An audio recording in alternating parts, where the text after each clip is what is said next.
hemos pasado la página de la próstata, gracias a Dios, porque pasó de todo en comerciales. ¿Sí? Se dijeron cosas aquí entre hombres. Intercambiaron contactos, De datos. de todo pasó. La importancia de la prevención, sí, señores. Nuestro Bravi Jet se desplaza a esta hora a Madrid y no Cundinamarca, ¿no? A Madrid, Muchos más España. kilómetros, porque nos conectamos en este momento. ¿Cómo suena? ¿Cómo Piloto, suena? ¿cómo vamos, piloto? Estimados televidentes de la familia Bravísima, en estos momentos nos disponemos a aterrizar en el aeropuerto de Madrid. Temperatura promedio 21 grados centígrados, hora actual las 3 de la tarde, 7 minutos. Y en estos momentos vamos a visitar a un gran personaje de la televisión colombiana. Sí, señor, actor, director, productor, Tenista. apasionado por la música, por la fotografía, tenista también. Guitarrista. Sí, vamos a conocer diferentes facetas de este gran ser humano sobre todo y además conocer detalles de sus más recientes participaciones en Cochina Envidia, que es la que está sintiendo usted por la guitarra de él. Estoy sintiendo Y Cochina en Envidia. perfil falso. Él es ¡Víctor Vallarino! Bienvenido, Víctor, ¿cómo vas? ¿Qué más? Hola, hola, ¿qué tal? Bravísima a ustedes y muchas gracias por la invitación. Como siempre lo hacen muy bien. Estaba aquí viendo su programa y disfrutando de su gran, brutal energía. ¿Qué hora es en este momento? ¿Allá en España? 15:08. 15:08. Las 3:08. La cochina envidia que tengo es por esa guitarra que asoma su cuerpo. Ya la vamos a mostrar porque es una guitarra de colección. Y que Víctor aparezca al lado de una guitarra, esto no es casual. Víctor, en España, en Chía, en Bogotá, donde quiera que estés, la música va con vos. A todas partes, es fundamental en mi vida. Aquí estoy un poco alejado del tema, primero por el COVID, que se nos desbarató un poquito el asunto de estar armando grupos y entrando a hacer chisgas en bares y tocando así a lo lumpen, que es lo que a mí me gusta. Nunca me he soñado el tema de la gran producción musical. No, pues soy músico, pero no de carrera. Entonces, eso se ha alejado un poco. Tocar a distancia, lo sabes tú más que nadie, es completamente imposible. Ya parece ser que hay una aplicación que más o menos ayuda a tocar sin latencia, pero es muy difícil. Pero entonces, bueno, trato de hacer lo que pueda. Estoy bastante alejado. Pero hoy quise despertarte la cochina envidia por Sí, lo que sí, hombre. a esta muñeca que sabía que iba a ser lo primero que me ibas a preguntar, y para que sea un pretexto para que vengas y cuando puedas, y aquí está para que toques con ella y otro par que hay por ahí. Tan bello. Pues precisamente con esa cochina envidia vamos a hablar de esta etapa de tu vida, de esta faceta de la música que es tan importante en cada episodio de tu vida, porque tu vida es una banda sonora, entonces vamos a tener canciones importantes para ti. Canciones que te llevan a momentos muy puntuales. Víctor, arrancamos con esta, por favor, adelante. Pienso al despertar que es un día ingrato y voy a llorar casi todo el rato. El aire Víctor, se perfuma ¿con quién de cantabas abrazo esta canción y por qué es tan especial para ti? No, esa canción concretamente no la cantaba yo, pero yo sé por qué, yo sé por dónde viene eso. Y es que la persona, tu fuente, que no sé si es revelable, porque hoy en día lo de revelar las fuentes es Es delicadísimo. muy delicado. sí, No, señor. luego nos quitan esa fuente. No, cuidado. Pero tu fuente te habló de la cantante, que es fantástica, Luz Casal, pero la canción que cantábamos es una canción que se llama Negra Sombra, Ah. que es la canción que es el tema de esa película Mar Adentro. Y entonces la cantaba mi madre porque es una canción asturiana, es una canción del norte de España. Y sí, era Mírela, ahí está mi muñeca. Y nos dicen que tu Y mamá... ella me la cantaba. Y ella cantaba, tú no Sí. sabes la voz que tenía mi mamá. Y entonces la cantábamos los dos y yo tratando de estar a la altura, pues sonaba decente muchas veces. Víctor, ¿ella llegó a cantar de manera profesional o solamente No. algo íntimo con la familia, contigo? No, nunca, solo en la casa. En la casa y de ella heredaste muy seguramente la afinación, el oído, el sentido musical, la musicalidad. tan de esa parte del norte de España que es muy particular, no es tan flamenca ni tan así, sino un poco más sentida, un poco más profunda, ¿no? Es clarísimo, es mucho más melódica. Y los ritmos son endemoniados, son muy difíciles. Hay unas medidas, las vaqueiras asturianas y el zorzico vasco, que mi familia es originalmente vasca, pero después son, digamos, el apellido es vasco, pero después son asturianos y gallegos. Y entonces ese tipo de música tiene unos ritmos disparejos, como a contramano, fascinantes. Y como lo dices, es el oído de mi madre el que sí, mi papá, así como tenía esa voz fascinante para la poesía y para pararse en un escenario teatral, tenía más oído uno. Pero fue la combinación perfecta, la poesía, el arte por un lado y la Claro. música por el otro. Víctor, ir allá Correcto. a tu fuente, a tus raíces españolas, ¿qué te ha ido en estos 2 años, ya que estás radicado en Madrid, entregando al corazón como artista, como músico, como hombre de las artes? ¿Cómo ha sido este reencuentro con tus raíces en la madre patria, Víctor? Ha sido todo. No hago otra cosa que ir a Asturias, que es la tierra de mi abuela y originalmente de mi madre. Y me he conectado de una manera bien extraña también porque estoy trabajando a través de la fotografía el tema de vida salvaje, pero desde el punto de vista de nuestra relación, de la relación de los humanos con nuestros entornos, con los ecosistemas y con los demás animales. Entonces, al hacer fotos de vida salvaje y también entrar en contacto con las comunidades, es fascinante y van encontrando esa raíz, como lo dices, todo. Y España es un país donde las cosas públicas tienen funcionamiento. Eso es, digamos, Colombia es un país que a mí me lo dio todo y como a muchos de ustedes y como a muchos ciudadanos les ha quitado mucho. Entonces, recuperar un poco, tú hablabas, te voy a poner un ejemplo súper trivial. Hace un rato hablabas de tenis.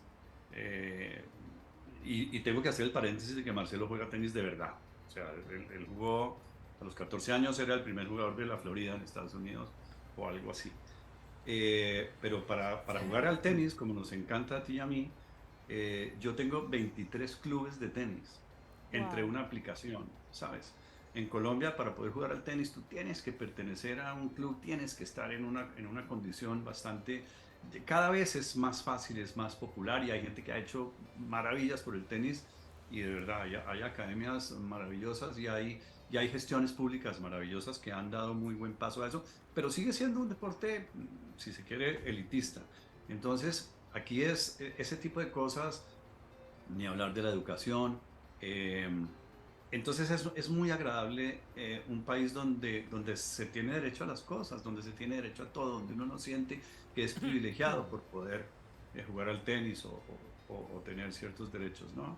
Entonces eso también me conecta muchísimo, que es todo eso que heredé de poder ser ciudadano de aquí. Muy bien, bueno, pues la siguiente canción A también ver. te conecta mucho y te transporta a otra etapa de tu vida porque estudiaste en un colegio americano, en un colegio gringo y te inyectaron esta música. Mira, A escucha. ver. Eso sí. ¿Cómo? Ah. Yo estaba en esa gran influencia, yo estuve en un colegio norteamericano donde mi madre era profesora y estábamos becados, de otra manera no hubiéramos podido pagar ni el bono. En esa época no había bono, había, bueno, era tremendamente costoso. Entonces, ¿ustedes me oyen bien? Sí, Estoy sí, un perfecto, ruido- Muy Víctor. bien. Estamos escuchándote bien. Ok, bueno, sí, es que sonó un ruido raro y ya se fue. Entonces nos cayó como un baño así diario del rock que traían. A mí me tocó la época del Vietnam. Todos los profesores venían, ayer se habían bajado de un avión de estar manejando una ametralladora y entraban a la clase. Entonces se imaginarán, por una parte, los traumas que cargamos los estudiantes de ese colegio, Dios mío. de esa generación. Y al mismo tiempo traían maravillas como ese rock. Entonces yo era fascinado con eso. Y en mi casa, pues ya les dije que mi mamá era profesora, Ajá. maestra y viuda y tenía que levantar a 4 chinos. Entonces, ni peligro de una guitarra eléctrica. Entonces, mi hermana tenía un tiple. Y el primer riff que yo me aprendí en mi vida son esas 3 notas, pues son 3 noticas de Satisfaction y ahí lo cantábamos como fuera. Después formé parte de una banda con el inusitado nombre de The Youngsters, que quiere decir nada, quiere decir los jóvenes. Eh, y después me fui de esa banda y fui contratado por temas de amistad. Yo no sé por qué me fui eso en esa época. Yo tenía entre 12 y 13 años. Yo empecé a tocar a los 12 años. Y entonces había una banda de la clase de, bueno, no voy a decir su edad, pero 4 años más arriba estaba mi hermana Elena. No, cuidado. No nos metamos en Estoy los como terrenos. Estoy como la boleteada del camarógrafo con lo del Más o menos. No, yo transmití solamente. Yo transmití Él ¿Sabe qué quería me ser encantó? totalmente anónimo, pero no. Oiga, muy interesante lo del tacto rectal. Y una parte interesante, que no dejó de ser interesante, es cuando Mónica le dice, Doc, y ya redondeando. ¿Cómo va a ser la vaina? Eso ni planeado, sale así. A propósito, ¿ya te hiciste el examen de próstata, Víctor? ¿Qué? No, mentira, Yo no, soy muy- ¿eres juicioso? Yo soy muy puntual. No falla esa cita. Yo- Pues aparecía No. Yo en esas cosas soy meticuloso. Sí. meticuloso. Meticuloso. Miren, él la nombró. No digo que la boleteó porque fue muy sutil lo que Sí. dijo. 4 años más adelante estaba Sin ser tan ella. exacto. Y ella escuchó y dijo. Estaba "Yo". ella. Y había un grupo que se llamaba, no sé si a ti te llegó porque tú eres infinitamente posterior a esa generación, pero si conociste más o menos por herencia, que tú tienes memoria genética, el ambiente del rock en ese momento en Colombia, en Bogotá, había un grupo que se llamaba Hope Claro. y un baterista que se llamaba Danny Heller, que era fascinante, era un tipo. Danny Heller tocó con Aerosmith en un disco. Wow. O sea, él llegó a Los Ángeles a ser baterista de sesión. Y entonces él me enseñó a mí y me contrataron para esa banda y yo toqué con ellos unos meses. Sobra decir el catálogo de sustancias que desfilaban en esa época. Cuidado. Y yo me sentaba. Sí, era música fusión. Era un rock, un rock y un porro. Un blues Ay, y otro porro. Aprendieron Entonces, a los porrazos. yo El me porro. sentaba, estos eran mayores que yo, entonces yo me sentaba en un rincón, yo tocaba mi guitarrita, que por fin mi madre me compró con mucho esfuerzo, y no recibía ni una gaseosa. Ay, Víctor. Bueno, pues él la mencionó. Vamos a ver qué tiene ella que decir, porque según Víctor, ella estaba 4 años arriba. Ajá. Vamos a ver qué dice ella en este momento. Atención y mucho oído, Víctor. Ay, muñeca. Hola, Vitina. ¿Cómo estás, Vitina? Estoy feliz de poderte dar un saludo desde acá, hasta allá, hasta las Europas. Sabes que he pensado siempre que eres una de las personas más talentosas de este país, y no lo digo solo yo como hermanita, lo dicen actrices del calibre de Consuelo Luzardo, Gloria Gómez. Luego es verdad. Te mando un abrazo gigante. Gracias por lo que siempre has hecho por mí. Gracias por estar siempre a mi lado cuando te he necesitado. Quiero que vengas pronto y demos más paseos de esos para hacer tus fotografías maravillosas de aves. Espero verte pronto. Te quiero mucho. Chao, Vitícora. Qué lindo. Qué belleza, ¿eh? Ay, mi muñeca Elenita, que tuvo sus temas de salud el año pasado y ya estamos afortunadamente saliendo adelante con toda y ya está a tope. gracias Sí, a hombre. Dios. Y le fascina lo de los pájaros.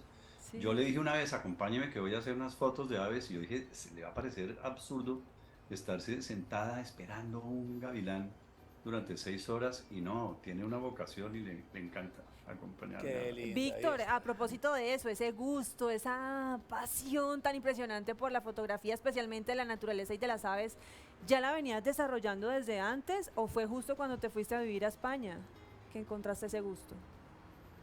Sí, ahí se juntan dos cosas, dos condiciones. También mi mamá.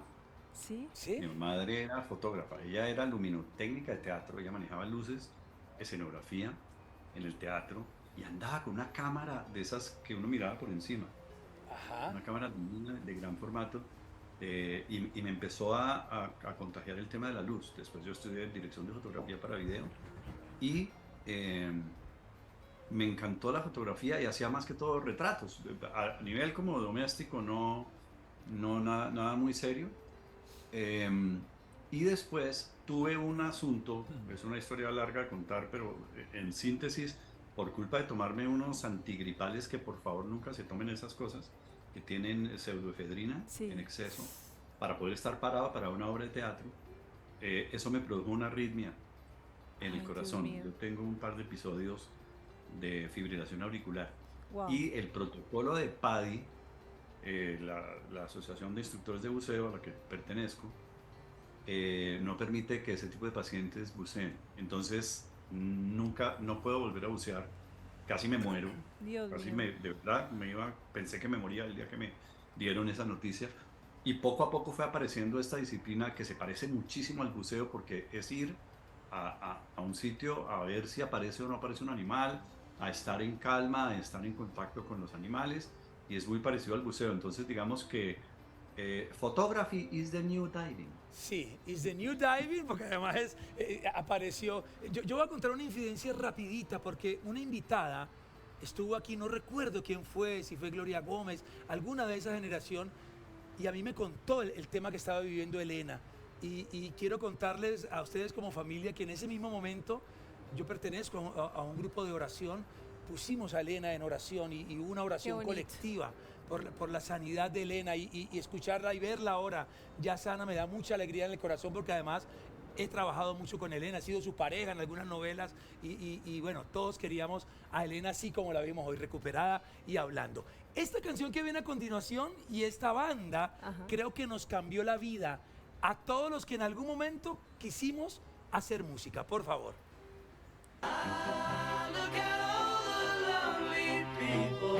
Y es que hay anécdota también con esta canción o con esta banda, y es que tu mamá precisamente un día estaba corrigiendo algunos exámenes, estaba revisando algunos exámenes, y tu hermana María Angélica puso esta canción de ustedes. ¿Y qué pasó? ¿Y cómo fue su reacción? ¿Qué dijo?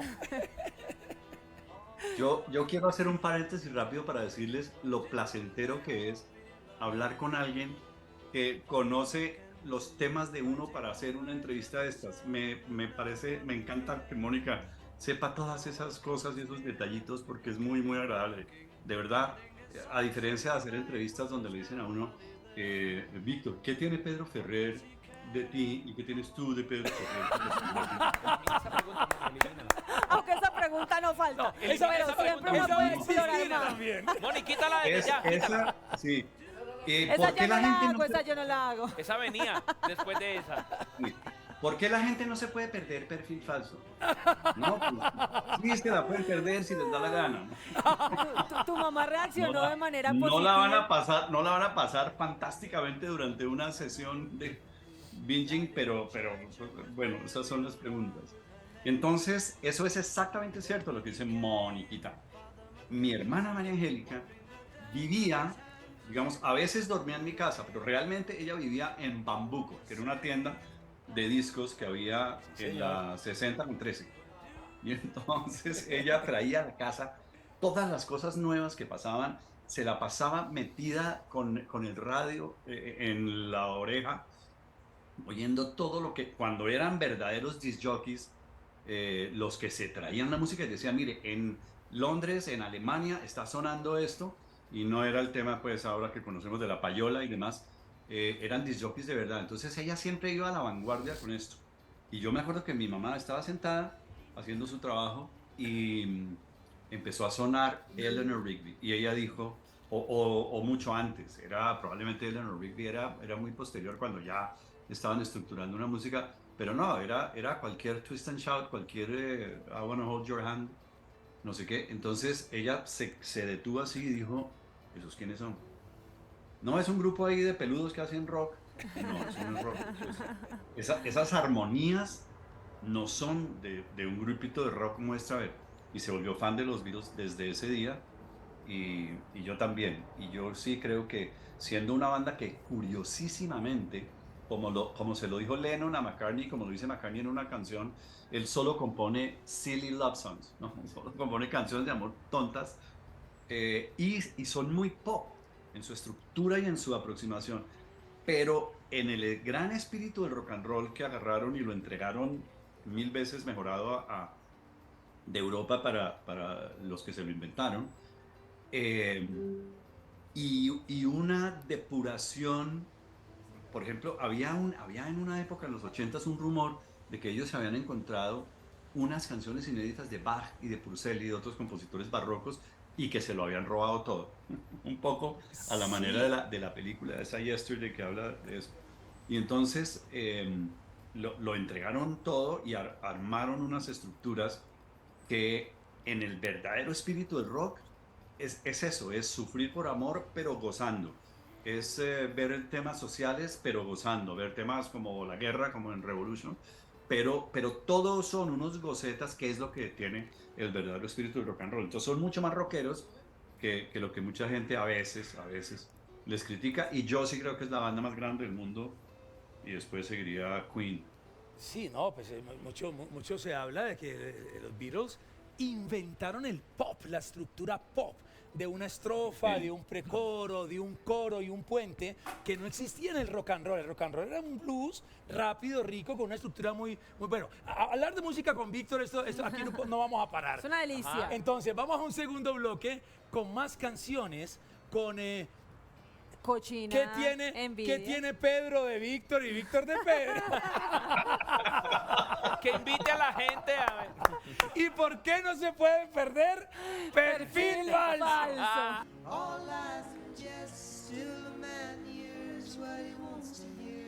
Debo confesar algo, Víctor, y es que hace un tiempo me enteré de que ese Simon and Garfunkel era Paul Simon. O sea, yo estuve engañado toda la vida. Sí, muchos años. Yo digo, no, Simon and Garfunkel. Y después Paul Simon hizo su carrera como solista. Y mucho tiempo después me enteré de que era la misma persona. Esto es increíble. No te preocupes, mira, yo una vez, una actriz pidió refrigerio y dijo, yo no tomo carbohidratos. Entonces yo le dije, allá hay Manimoto. Y me dice, ¿y la galleta? Y le digo yo, ¿cuál galleta? Pues la galleta que tiene el Manimoto. Y yo, no, ¿cuál galleta? Yo creía que el Manimoto era así y que era la cáscara. Así que no hay ningún consuélate problema con eso. Mira, ayer vi una cosa que te doy un consejo, vi un video.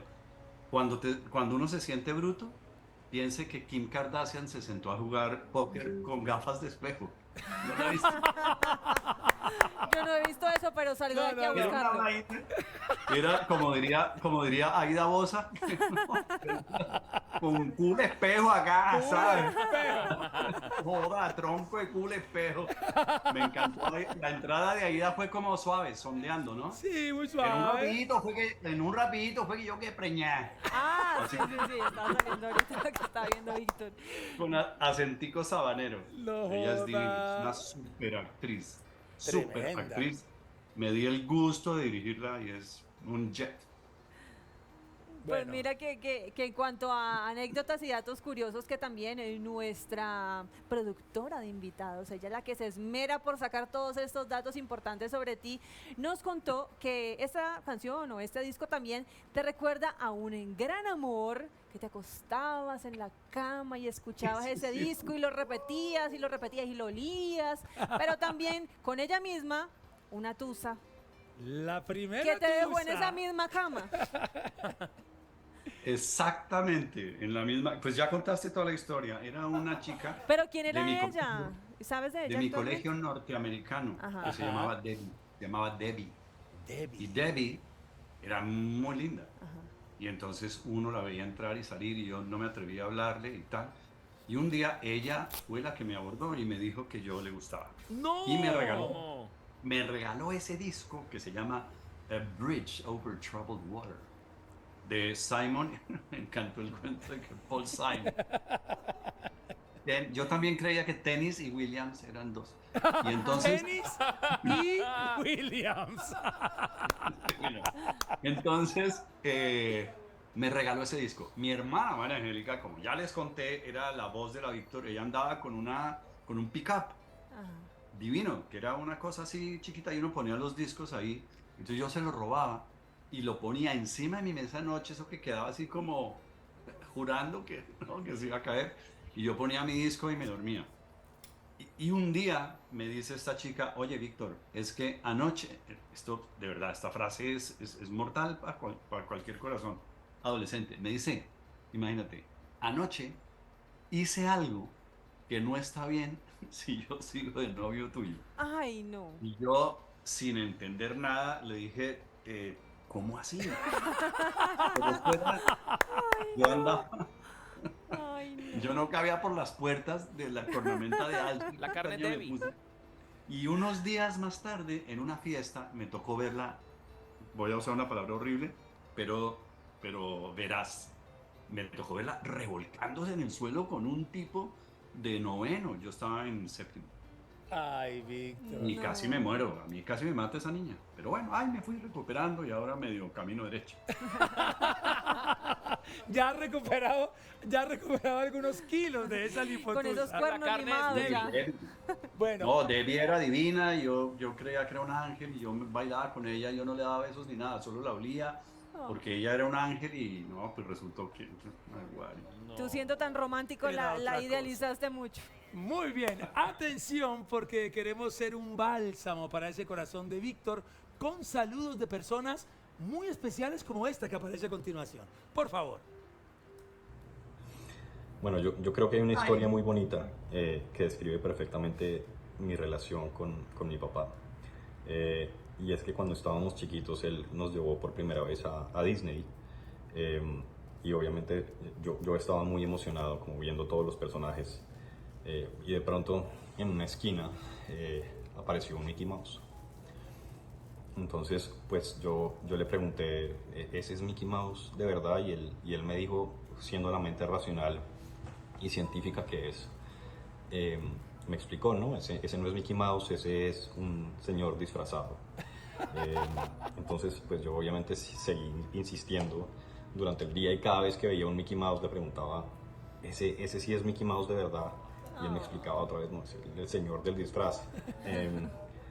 Y más adelante en la noche, cuando hacen un desfile de luces muy bonito, de pronto aparece una carroza enorme y encima un Mickey Mouse divino, vestido pues con bombillos y luces y toda la parafernalia. Y entonces yo le pregunté, ¿ese es Mickey Mouse? Y ahí él me dijo, sí, ese sí es Mickey Mouse, de verdad. Y ese para mí fue un momento muy mágico que nunca se me va a olvidar. Y creo que de alguna forma eso se ha seguido repitiendo durante toda nuestra relación y es, él siempre se ha encargado de mostrarme esos momentos mágicos.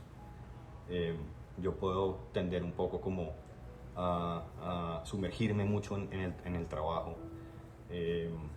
y no ver un poco como lo que tengo alrededor y él durante toda mi vida se ha encargado un poco como de levante la cabeza y vea la magia que hay alrededor, debajo del mar, buceando, explicándome por qué el comportamiento de los pescados es como es, la formación de las estrellas, siendo la mente curiosa que es, tiene tantos talentos y tantas facetas que es capaz de señalar la magia en distintos sitios de la realidad y del mundo. Y creo que eso es lo que más valoro y me siento tremendamente afortunado de tener una persona en mi vida que sea capaz de mostrarme y de recordarme un poco como esa magia que nos rodea. Hombre, se nos creció Sebastiancito, hombre, ¿ah? ¿Te acuerdas que jugabas con él? Claro. ¿Sí? cuando Hace iba a 30 veces al años. set? Sí, señor. Pues ese niño, ese gran niño que hay ahí, porque él tiene el corazón siempre, él me describe a mí como autor de la magia, pero su corazón no deja de sorprenderse ante cualquier detalle y eso es lo que lo define. Y ese niño que está ahí, por ejemplo, tiene 27 leones de Cannes, él solo. ¿Cómo? Es Wow. publicista, es director creativo de una agencia de publicidad en Nueva York y es un volador, de verdad, es un pequeño gurú del copy, de la publicidad creativa. Entonces, eh, no hay palabras para definirlo y bueno, y eso que él dice acerca de que a veces se sumerge en el trabajo, se sumerge, no, es que él en todos los contratos, en las 3 agencias que ha trabajado, pone una cláusula que dice, pero me explotan harto al final. ¿Qué? Dios mío. Pero me clavan los fines de semana, me hacen el favor, me clavan los domingos también y feriados, festivos y domingos les trabajo. Él tiene una vocación que a veces sí de verdad hay que sacarlo de ahí y tratar de que no trabaje tanto. Víctor, hablas del corazón de niño, que es necesario conservarle. Y no digo inmadurez, ni infantilismo, ni irresponsabilidad, sino sorprenderse con un árbol, no creer que ya lo sé todo, que ya lo vi todo, sino que cada momento es mágico, como dice Sebastián, y hay que recuperar un poco ese corazón de niño, esa espontaneidad. Es muy importante. El día que uno madure, de verdad está frito. Yo trato de hacer la mayor cantidad de cosas pueriles al día que pueda, porque uno tiene que estar buscando cómo se alimenta de toda clase de diferentes disciplinas y bueno, esa es la virtud y esa es, sí, es una muy buena definición que él tiene. Y me acuerdo de ese día en que era cuando íbamos a ese, que fuimos a esos parques de Disney con Sebastián. Él estaba en la edad perfecta, que era la mitad del camino entre entender que los dinosaurios no eran de verdad, pero que los ingenieros eran capaces de fabricar esas cosas maravillosas. Pero al mismo tiempo dudaba, ¿no? ¿Será que los piratas sí son de verdad? Entonces, ¿y Mickey Mouse existe o no y tal? Y la rutina era que yo hacía las filas de hora, ahí decía, ¿no? Desde aquí, hora 45. Entonces yo Desde este punto. me lo subía en los hombros y él se dormía, me abrazaba la cabeza y se dormía. Y entonces cuando llegaba al ride ese ya estaba completamente eh, ya andando otra vez. Y Activado. al final del día yo lo metía en una tina y lo bañaba y tal y lo acostaba y era así mirando el techo como los ojos como platos hasta que yo le organizaba todo lo que había visto durante todo el día y cuando ya entendía todo que los dinosaurios y los fantasmas y tal, entonces ¡pum! Quedaba fundido hasta el día siguiente. Entonces, sí, yo lo tenía encima de los hombros viendo el desfile y era un Mickey Mouse divino. Mickey Mouse estaba cumpliendo, creo que eran 70 años. Entonces el desfile era, imaginarás, pues la botaron toda, sacaron la casa por la ventana y era un Mickey Mouse de un terciopelo negro divino con un chaleco de brillantes, así de diamantes brillantes. Y me dice Sebastián, ese sí es Mickey Mouse. Y digo yo, hermano, ese sí Ese es. sí es. Porque Ese sí es. porque el otro era muy fácil que él se daba cuenta, ¿no? Él lo dijo ahora como que preguntaba muy ingenuamente, pero él no miraba y le veía los ojitos allá por debajo de la... Se veía el disfraz. Se veía que era un tipo. Yo decía, no, son unos muchachos que hacen eso y tal, pero él de verdad no está ahí. Pues Víctor, queremos seguir consintiendo ese corazón y tu alma bonita con más saludos. Este es un gran colega, amigo que te admira mucho y que además tiene unas palabras que te van a llegar al alma. De toda la vida, caray. Toda la vida. Hola Vico, un abrazo, un saludo grande. ¿Qué puedo uno decir de Víctor Mayarino? Es una de las personas que más admiro en este planeta. He tenido el honor de estar con él, de gozar de su amistad, de trabajar con él a lo largo de muchos años. Nos conocemos desde muy jóvenes, en donde nos ha unido la música principalmente y claro, nuestra profesión de actores. Y he tenido el placer de estar con él en series, en novelas, en teatro, en musicales. Y he tenido el gran orgullo y placer y el honor de que me haya dirigido también.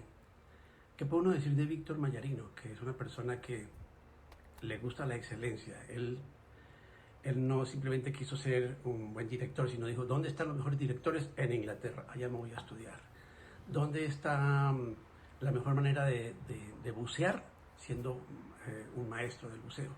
Entonces consiguió su credencial. Ahora, por ejemplo, él no se dedica a sacar fotos de pajaritos, no, él lo hace profesionalmente, compra los mejores equipos, estudia a fondo las especies de aves y baila fotografía. Entonces es un amigo un ser humano que busca siempre la excelencia y eso me hace feliz por él, porque siempre tiene un norte muy bien definido. Vico, espero que nuestra amistad continúe por muchos años más. Te felicito porque eres un gran profesional.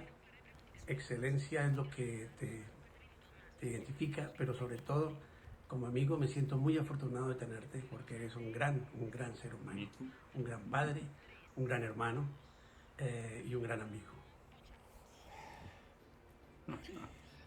Wow, yo también me siento muy afortunado. A Mario y a mí nos une la música y la pilera. Digo, originalmente nos comenzó a unir, digamos. Hoy en día una amistad a prueba de bombas. Pero porque éramos muy pilos. Nosotros nos conocimos por los pasillos de Inravisión, creo yo. Y después, cuando trabajamos juntos, nos gustaba ir a estudiar nuestra semana. Y generalmente nos íbamos a la casa de Mario y estudiábamos con mucha disciplina. Y después, Álvaro Ruiz, su padre, tenía en el sótano de una casa preciosa que tenían en Suba, un sótano con todos los juguetes. Y ahí terminábamos hasta las 1000 tocando. Entonces los ensayos eran los sábados para poder tocar hasta el domingo y descansar el domingo y nos ya nuestras cosas como actores. Y después hemos seguido en contacto toda la vida y somos, de verdad, es mi hermano. Víctor, a veces en algún momento sentiste que llegan a pesar esos apellidos, la dinastía Ruiz, Benjumea, Botero, Mayarino. Presión. Son clanes, familias, desde abuelos, papás, tíos, metidos en este mundo. Hay una responsabilidad extra, llega a pesar un poco ese morral de decir, soy un Mayarino, soy un Ruiz, soy un Botero, soy un Benjumea, ¿tengo que poner la cara?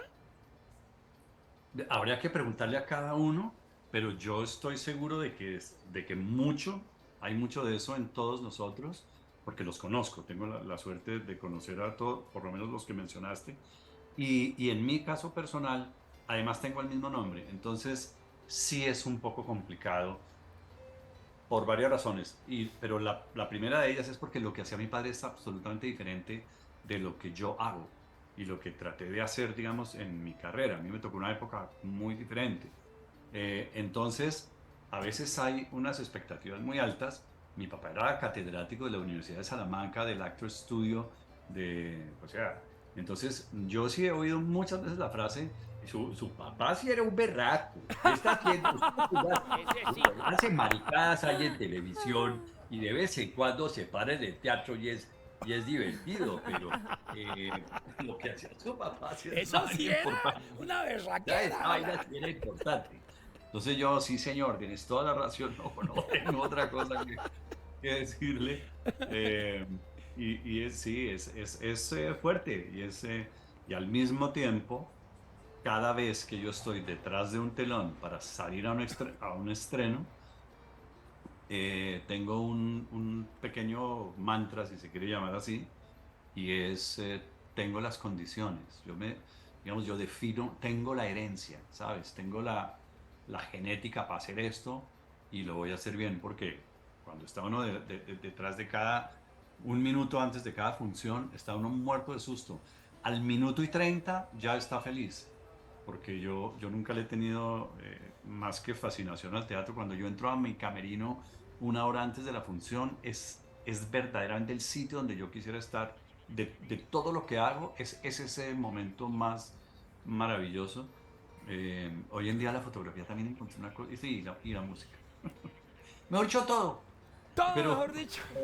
Todo. Lo has hecho todo, Todo, sí. y chuleando, dándole check, y se nota realmente esa pasión y respeto por tu profesión, en esta carrera que has construido a lo largo de los años. Estás en España, pero no dejas de venir a Colombia, no te desvinculas de este país que te ha dado tanto, y estás actualmente en una de las producciones más vistas, no Número solamente en 1. Colombia, sino a nivel mundial. Un texto dijiste y ya captaste la atención de aquí, de este grupo. También te fascina estar eres director, eres creativo, pero estar ahí desarrollando un personaje es algo que te ha apasionado toda la vida, Víctor. Sí, construir personajes es un camino fascinante, es un territorio donde se siente al mismo tiempo el peligro y el susto y la fascinación por los prototipos humanos. Que hace un momento Mónica decía que yo no me podía desvincular de Colombia y no puedo hacerlo porque yo siempre he pensado que el ser actor está ligado a unas identidades muy concretas. Yo puedo explorar personalidades como, no sé, el año pasado hice una película donde yo era un policía sevillano en una película en inglés. Entonces era como Wow. la abstracción de la abstracción. Pero de todas maneras, los prototipos colombianos son de una riqueza que yo espero que siga habiendo como proyectos muy, muy interesantes que estén ligados a Colombia. Entonces, sí, la construcción de personajes es muy fascinante, tú lo sabes también, y que además lo hemos hecho de construirlos, de explotarlos por ahí, de sacarles toda su emocionalidad en el set, y ese es un trabajo bien fascinante, sí. Y me gusta hacerlo mucho en el humor.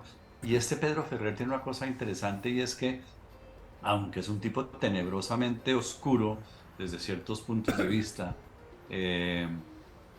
hay cabida para el humor. Me encantaría que lo viesen para que opinen, a ver si les gusta, porque hay momentos en los que tiene un humor ácido. No es que él como persona sea sarcástico, sino que el personaje le permite a uno como actor estar manejando unas claves de humor que está bien bueno. En conclusión, ¿existen los villanos totales, los malos completamente malos, los pésimos, o cualquier ser humano tiene también ese lado oscuro por más blanco que se vea, Víctor? Sí, pues uno a veces, sobre todo cuando ve la política colombiana, últimamente ve que hay gente muy mala. Ay, Dios Pero- mío. Sí, como la gente que instrumentaliza a unos niños para construir teorías conspiratorias, Dios mío. Entonces, de verdad uno dice, esta es una mala persona. Pero más allá de eso, no, en la vida real existen parámetros de comportamiento y puntos de vista y desórdenes de la personalidad. En este elenco, en este reparto y en esta perfiles de personajes de perfil falso, perfiles de perfil, hay una cantidad de cosas tangenciales en esa colección de feos que vieron ahí, en ese elenco. Sí, no, Dios mío. Qué vaina, hombre. Y donde cada uno de feas. los pelados, sí, por eso todos los jóvenes, cada una es más guapa que la otra y cada uno es más guapo que el otro. Y tienen unas cosas muy extremas todos. Entonces, el permiso para el erotismo lo da el perfil de los personajes y la pasión y la historia, cómo funciona, y deja de ser un recurso de búsqueda de sintonía o de interacciones como podría pensarse. Está muy bien planteado el tema del erotismo en esa serie, verdaderamente. Víctor, Porque se comparte con el suspenso. Si Señora, Pedro se despoja de todas estas capas, de todas estas barreras, seguramente que ha construido para protegerse de dolor, de rabia, de maldad, de oscuridad, ¿qué le queda de bueno a Pedro? Sí, ¿cuál es esa esencia que ¿Cuál hay es ese escondida matiz de Pedro? allá al interior? No, a mí cuando me hicieron firmar el contrato, yo les dije, yo no me les despojo de nada. Aquí los que se pelotan son los sardinos. Yo no me les voy a despojar de ninguna capa de nada, porque me parece que las pobres señoras van a salir aterrorizadas. Pero, qué buena pregunta. Muy buena, La Mónica, única muy manera- buena. Muy bien, muy Buena, bien. Moni. Moni, la única manera de contestarte con la verdad es un spoiler de este tamaño, entonces no puedo. Claro. Pero sí, Pedro Ferrer es toda una alcachofa. Tiene capas que irá perdiendo a lo largo de los capítulos, y la última es tenebrosa. Lo cierto es que es número 1 en muchísimos países, llama la atención por su elenco, por su historia, y es la nueva manera de hacer series en Latinoamérica. Cortas, explosivas, con mucho erotismo y mucha piel.